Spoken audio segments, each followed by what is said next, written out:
El BMW blanco se detuvo en una carretera costera de Galicia y Lucía Fernández, ahora dueña de un imperio tecnológico valorado en 200 millones de euros, bajó la ventanilla para comprar unos duraznos frescos en un puesto de carretera. Llevaba un vestido de seda color champán que costaba más que lo que la mayoría de la gente ganaba en un mes, y un bolso de diseñador que valía lo mismo que un coche pequeño. Cuando levantó la mirada hacia el vendedor, el corazón se le detuvo en el pecho. Era Alejandro, el hombre que la había abandonado 5 años antes diciéndole que nunca llegaría a nada, que era una soñadora sin futuro, que él necesitaba una mujer con los pies en la tierra. Ahora él estaba ahí, con una camiseta sin mangas manchada de sudor, vendiendo fruta bajo el sol abrasador, mientras ella conducía un coche de lujo y llevaba joyas que costaban más que todo lo que él ganaría en un año. Pero lo que realmente la dejó paralizada no fue verlo en esa situación.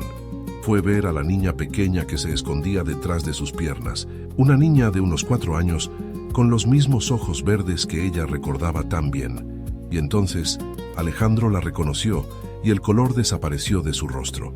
Si estás preparado para esta historia, escribe en los comentarios desde dónde estás viendo este video. Lucía Fernández tenía 32 años y había recorrido un camino que nadie habría imaginado posible 5 años antes. Había nacido en un pequeño pueblo de la provincia de Ourense, hija de un carpintero y una costurera que trabajaban de sol a sol para darle una educación que ellos mismos nunca habían tenido la oportunidad de recibir. Desde pequeña había mostrado una inteligencia fuera de lo común y una fascinación por la tecnología que sus padres no entendían, pero que apoyaban con todo su corazón y sus escasos recursos. A los 18 años había conseguido una beca para estudiar ingeniería informática en la Universidad de Santiago de Compostela. Fue allí donde conoció a Alejandro Reyes, un estudiante de administración de empresas que venía de una familia acomodada de A Coruña. Era guapo, encantador, seguro de sí mismo de esa manera que solo los hijos de familias con dinero pueden permitirse. Lucía se enamoró perdidamente de él, con esa intensidad ciega del primer amor que no ve defectos ni señales de peligro. Durante 3 años fueron la pareja perfecta del campus, o al menos eso creía ella. Alejandro era el novio que todas sus compañeras envidiaban, el hombre que la llevaba a restaurantes caros y le compraba regalos que ella nunca habría podido permitirse por sí misma. Pero había algo que Lucía no veía en aquel momento.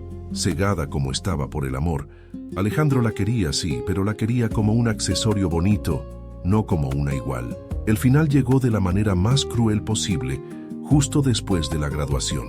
Lucía había desarrollado durante su último año un algoritmo revolucionario para optimizar la logística de empresas de transporte, algo que sus profesores habían calificado de brillante y con enorme potencial comercial.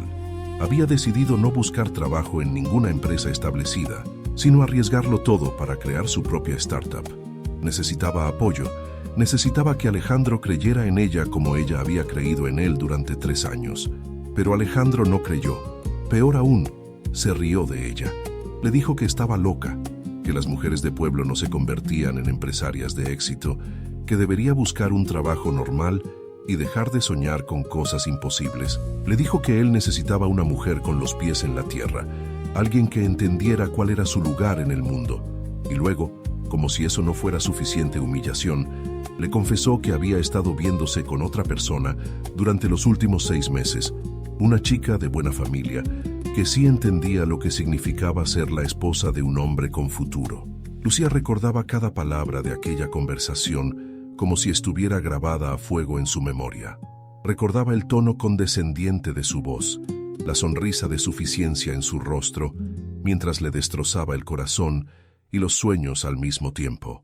Recordaba haber llorado toda la noche en su pequeña habitación de estudiante, preguntándose si él tenía razón, si realmente era una ilusa que nunca llegaría a nada. Pero a la mañana siguiente, algo cambió dentro de ella. Se miró al espejo con los ojos hinchados de tanto llorar y tomó una decisión que cambiaría su vida para siempre. Iba a demostrarle a Alejandro y al mundo entero que se equivocaba. Iba a construir ese imperio que él había dicho que era imposible y lo haría sola, sin la ayuda de nadie que no creyera en ella. Los primeros 2 años fueron los más duros de su vida. Vivió en un apartamento diminuto en las afueras de Madrid, comiendo pasta barata y trabajando 18 horas al día en su proyecto. Tuvo que escuchar docenas de rechazos de inversores que no creían en una joven gallega sin conexiones ni experiencia empresarial. Hubo noches en las que pensó en rendirse, en admitir que Alejandro tenía razón y buscar un trabajo normal como todo el mundo. Pero no se rindió. Y al tercer año, todo cambió. El inversor que finalmente creyó en ella se llamaba Carmen Vidal, una empresaria catalana que había construido su propia fortuna en el sector tecnológico y que reconoció en Lucía algo que había visto en sí misma 30 años antes. Carmen no solo invirtió $500,000 en la startup de Lucía, sino que se convirtió en su mentora, enseñándole todo lo que sabía sobre cómo navegar un mundo empresarial dominado por hombres que no querían ver triunfar a mujeres como ellas. Con esa inversión inicial y la guía de Carmen, la empresa de Lucía despegó como un cohete. Su algoritmo revolucionó la industria del transporte en España. Luego se expandió a Portugal, después a Francia e Italia. Las empresas de logística más grandes del continente hacían cola para contratar sus servicios, pagando sumas millonarias por una tecnología que nadie más había sido capaz de desarrollar. A los 5 años de aquella noche terrible, en la que Alejandro le había roto el corazón, Lucía Fernández era la CEO de una empresa valorada en 200 millones de euros. Aparecía en las portadas de revistas de negocios, daba conferencias en universidades de toda Europa y había sido nombrada una de las emprendedoras más influyentes de España por varios medios importantes. Tenía un ático de lujo en el centro de Madrid con vistas al Retiro, un BMW último modelo, ropa de diseñador y joyas que antes solo había visto en los escaparates de las tiendas más exclusivas de la Gran Vía. Pero lo más importante era que había encontrado algo que el dinero no podía comprar: respeto por sí misma. Ya no era la chica de pueblo insegura que necesitaba la validación de un hombre para sentirse valiosa. Era una mujer fuerte, independiente, que había demostrado al mundo entero que los sueños de una hija de carpintero valían tanto como los de cualquier heredero de familia rica. Había tenido algunas relaciones en esos 5 años, pero ninguna seria. No porque no quisiera amor, sino porque no estaba dispuesta a conformarse con menos de lo que merecía. Había aprendido la lección con Alejandro. Nunca más dejaría que nadie la hiciera sentir inferior. Nunca más aceptaría a alguien que no la viera como una igual. Aquel día de agosto, había decidido volver a Galicia para visitar a sus padres, que seguían viviendo en el mismo pueblo de Ourense, donde ella había crecido. No había cambiado nada en la vieja casa de piedra, excepto que ahora Lucía pagaba todas las facturas y había contratado a alguien para que ayudara a su madre con las tareas del hogar. Sus padres se habían negado a mudarse a un lugar más grande, diciendo que aquella casa tenía todos los recuerdos de su vida y que no necesitaban más espacio del que ya tenían. Lucía conducía por la carretera costera que bordeaba las rías gallegas, disfrutando de la vista del océano Atlántico bajo el sol de verano, cuando vio el pequeño puesto de fruta al lado de la carretera. Llevaba horas conduciendo y tenía hambre, así que decidió parar a comprar algo fresco para el camino. Jamás habría imaginado lo que estaba a punto de encontrar. El puesto de fruta era modesto, apenas una mesa de madera desgastada por el sol y la lluvia con cestas de mimbre llenas de duraznos maduros, manzanas rojas y peras jugosas que brillaban bajo la luz del atardecer gallego. Un cartel escrito a mano con letras desiguales anunciaba precios que apenas cubrirían los costes de producción y transporte. Lucía detuvo su BMW blanco en el arcén de la carretera y bajó del coche con elegancia, estirando las piernas después del largo viaje desde Madrid, mientras el viento del Atlántico le acariciaba el rostro. Fue entonces cuando lo vio, y el mundo entero pareció detenerse a su alrededor. Al principio no lo reconoció, o quizás su mente se negaba a aceptar lo que sus ojos estaban viendo. El hombre que estaba detrás del humilde puesto de frutas tenía el pelo más corto de lo que recordaba, casi rapado, la cara bronceada y curtida por largas horas bajo el sol inclemente, y llevaba una camiseta sin mangas desteñida que mostraba unos brazos musculosos forjados por el trabajo físico duro y constante. Estaba colocando duraznos en las cestas con movimientos mecánicos y repetitivos, la mirada perdida en algún punto del horizonte donde el cielo se fundía con el mar, como si su mente estuviera muy lejos de aquel lugar. Pero cuando levantó los ojos y sus miradas se cruzaron por primera vez en 5 años, Lucía sintió como si el tiempo se hubiera detenido de golpe y el aire hubiera dejado de entrar en sus pulmones. Esos ojos verdes intensos que la habían enamorado en la universidad, esa mandíbula cuadrada y fuerte que recordaba haber besado 1000 veces, esa cicatriz pequeña en la ceja izquierda que se había hecho jugando al fútbol durante un partido entre facultades. Era Alejandro Reyes, sin ninguna duda posible, el hombre que le había destrozado el corazón 5 años antes, con palabras crueles que todavía resonaban en su memoria, el que le había dicho que nunca llegaría a nada en la vida. Estaba ahí, vendiendo fruta en un modesto puesto de carretera, como cualquier campesino de la zona. Alejandro también la reconoció en el mismo instante, y el cambio en su expresión fue inmediato y devastador. El color desapareció completamente de su rostro bronceado, como si alguien hubiera tirado de un enchufe. Sus manos dejaron de moverse sobre los duraznos y quedaron suspendidas en el aire. Su cuerpo entero se tensó visiblemente, como si hubiera recibido una descarga eléctrica de alto voltaje. Sus ojos verdes recorrieron con incredulidad el BMW de lujo último modelo, el vestido de seda color champán que ella llevaba puesto, el bolso de diseñador italiano que colgaba de su brazo, las joyas discretas pero carísimas que brillaban bajo el sol gallego del atardecer. Y entonces Lucía vio algo que no esperaba. Una niña pequeña apareció de detrás de las piernas de Alejandro, agarrándose a su pantalón con manitas pequeñas. Tenía unos 4 años, el pelo oscuro recogido en 2 coletas y los mismos ojos verdes que su padre. Miraba a Lucía con esa curiosidad inocente de los niños que no entienden las tensiones de los adultos. El silencio entre ellos se extendió durante lo que parecieron siglos, cargado de emociones no expresadas, recuerdos dolorosos, preguntas sin respuesta. Lucía no sabía qué decir, qué hacer. Había imaginado este momento cientos de veces en los primeros años después de la ruptura.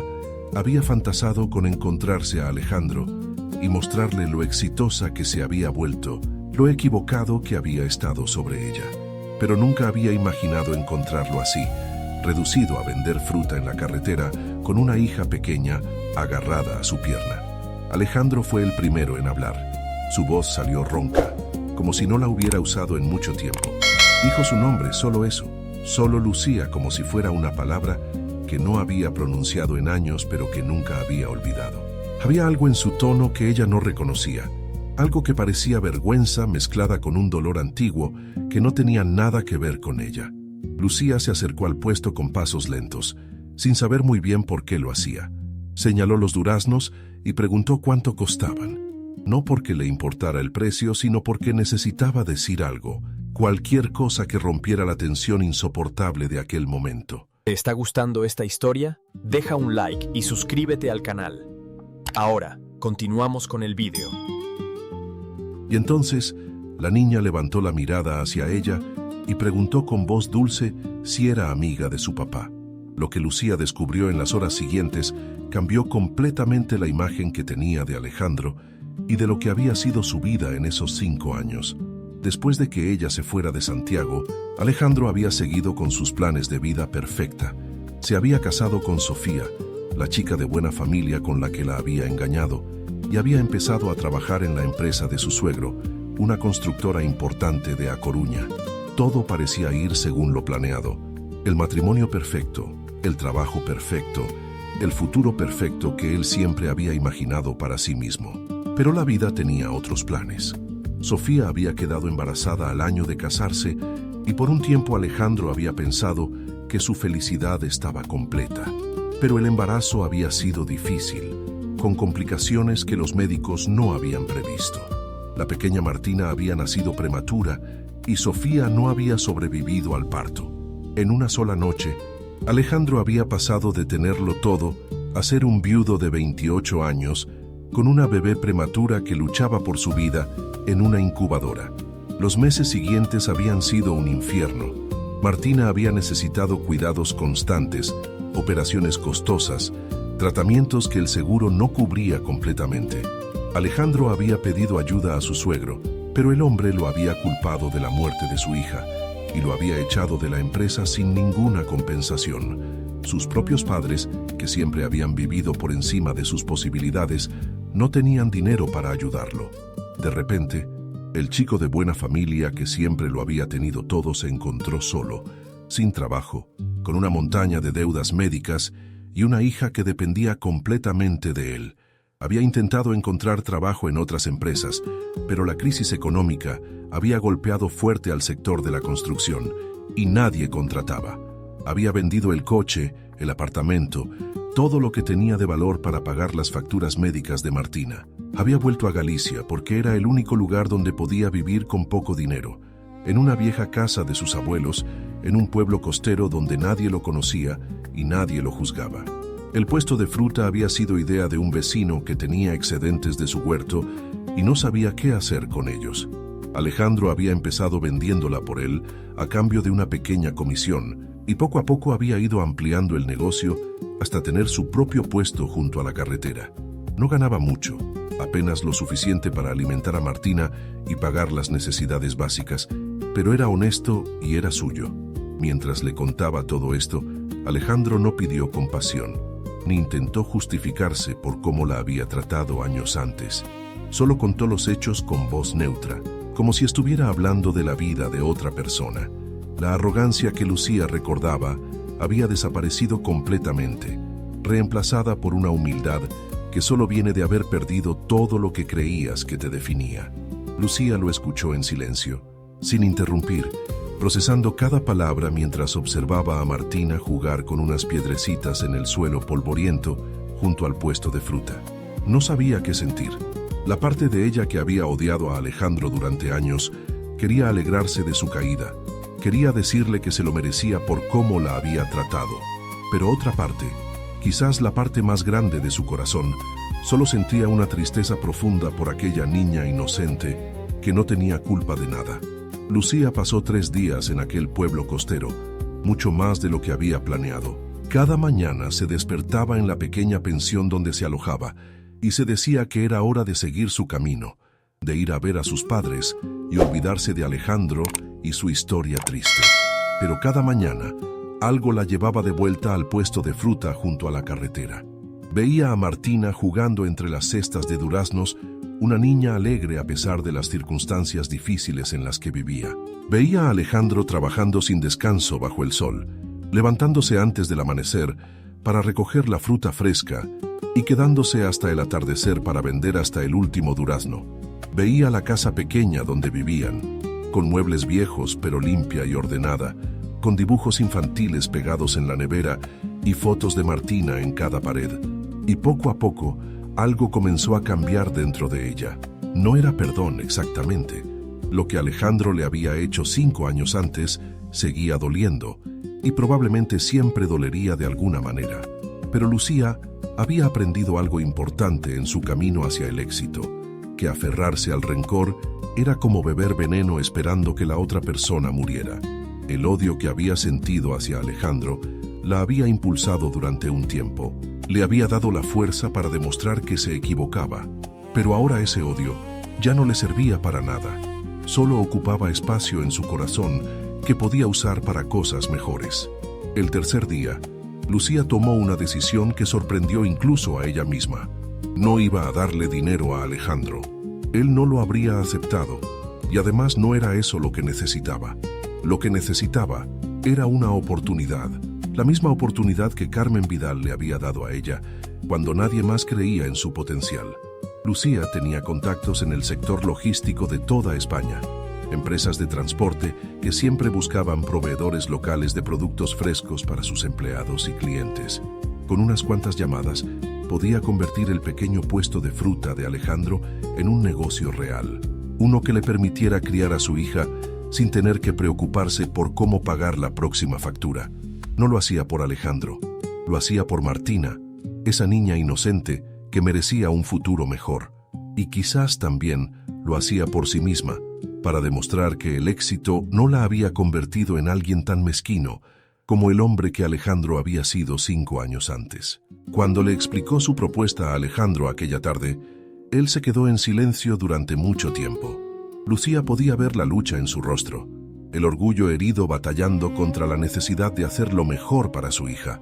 Finalmente, con la voz entrecortada, le preguntó por qué hacía esto, por qué ayudaba a alguien que la había tratado tan mal. Lucía lo miró a los ojos y le dijo la verdad. Le dijo que no lo hacía por él, sino por la niña que no tenía culpa de los errores de su padre. Le dijo que ella había tenido una segunda oportunidad cuando todo parecía perdido, y que creía que todo el mundo merecía esa oportunidad al menos una vez en la vida. Le dijo que el mejor regalo que él podía darle era criar bien a esa niña, convertirla en alguien que tratara a los demás con el respeto que él no había sabido mostrar cuando era joven. Y entonces, por primera vez desde que lo conocía, vio lágrimas en los ojos de Alejandro Reyes. 3 años después de aquel encuentro en la carretera costera de Galicia, la vida había cambiado para todos los involucrados en esta historia de formas que nadie habría podido predecir. El pequeño negocio de fruta de Alejandro se había transformado en una cooperativa de productores locales que suministraba productos frescos a empresas de toda Galicia y el norte de Portugal. No era un imperio millonario, pero era algo honesto y estable que le permitía criar a Martina sin las angustias económicas que habían marcado sus primeros años como padre soltero. Había aprendido a trabajar duro sin esperar que nadie le regalara nada. Había descubierto en sí mismo una fortaleza que no sabía que poseía cuando la vida le había quitado todo lo que creía que lo definía. Martina tenía ahora 7 años y era una niña feliz, brillante, que adoraba a su padre y que había heredado de su madre unos ojos que a veces hacían que a Alejandro se le encogiera el corazón de nostalgia y amor mezclados. Iba a una buena escuela del pueblo, tenía amigos, jugaba al fútbol los fines de semana y cada noche su padre le leía un cuento antes de dormir, algo que Alejandro había jurado hacer desde el día en que la había sostenido por primera vez en brazos en aquella incubadora del hospital. En cuanto a Lucía, su empresa había seguido creciendo hasta convertirse en una de las más importantes del sector tecnológico europeo. Había abierto oficinas en Londres, París y Berlín. Había contratado a cientos de empleados. Había ganado premios y reconocimientos que la chica de pueblo de Ourense nunca habría soñado posibles. Pero lo más importante era que había encontrado un equilibrio que durante mucho tiempo le había parecido imposible, entre el éxito profesional y la felicidad personal, entre la ambición que la impulsaba hacia adelante y la paz interior que le permitía disfrutar del camino. Había vuelto a Galicia varias veces en esos 3 años, siempre para visitar a sus padres, pero también para ver cómo iba el negocio de la cooperativa que había ayudado a crear. No era raro encontrarla en el almacén donde se clasificaba la fruta, hablando con los productores locales sobre logística y distribución, con su vestido de diseñador y sus zapatos de tacón completamente fuera de lugar entre las cajas de manzanas y duraznos. Su relación con Alejandro había evolucionado hacia algo que ninguno de los dos habría podido definir con exactitud. No eran pareja. Eso había quedado claro desde el principio. El daño que él le había causado era demasiado profundo para simplemente olvidarlo y empezar de nuevo. Pero habían encontrado una especie de amistad extraña, basada en el respeto mutuo y en el cariño compartido por una niña que los llamaba a los dos por su nombre y que no entendía del todo la historia complicada que los unía. Martina adoraba a Lucía, y Lucía tenía que admitir que sentía algo parecido por aquella niña que había entrado en su vida de la manera más inesperada. Le compraba libros de ciencias porque Martina mostraba una curiosidad voraz por entender cómo funcionaban las cosas. Le contaba historias de cuando ella era pequeña y soñaba con construir máquinas que cambiaran el mundo. La animaba a creer en sus sueños sin importar lo que nadie dijera. Una tarde de verano, 3 años después de aquel primer reencuentro, Lucía estaba sentada en el porche de la casa de Alejandro mientras Martina jugaba en el jardín y el sol se ponía sobre el océano Atlántico. Alejandro le trajo un vaso de limonada casera y se sentó a su lado en silencio, como hacían a menudo cuando ella venía de visita. Después de un largo momento de contemplar el atardecer en silencio, Alejandro le dijo que nunca había tenido la oportunidad de disculparse como ella merecía. Le dijo que las palabras que le había dicho 5 años antes eran las más crueles y estúpidas que habían salido de su boca, y que no pasaba un día sin que se arrepintiera de haberlas pronunciado. Le dijo que ella le había demostrado no solo lo equivocado que estaba sobre su potencial, sino también lo que significaba ser una persona verdaderamente buena, alguien que ayudaba a los demás, incluso cuando tenía todas las razones del mundo para darles la espalda.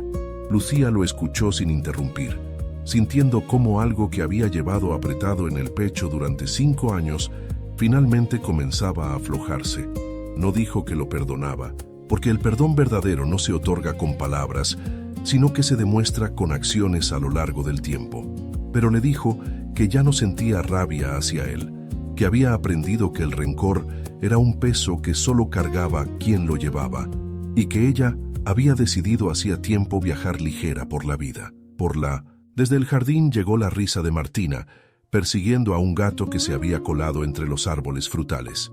Lucía sonrió y pensó que la vida tenía formas misteriosas de cerrar círculos y abrir otros nuevos, de convertir el dolor del pasado en la sabiduría del presente, de demostrar que a veces los finales más inesperados son en realidad los mejores comienzos. Esta historia nos enseña que el éxito verdadero no se mide solo por el dinero que acumulamos, sino por la persona en la que nos convertimos. Lucía podría haber usado su riqueza para vengarse de Alejandro. En cambio, eligió usar su poder para ayudar, para dar una segunda oportunidad. También nos enseña que la vida puede cambiar en un instante y que la única cosa que realmente nos define es cómo tratamos a los demás cuando tenemos el poder de hacerles daño o de ayudarlos. Y nos recuerda que el perdón es un regalo que nos damos a nosotros mismos para poder seguir adelante. Gracias por quedarte conmigo hasta el final de este viaje.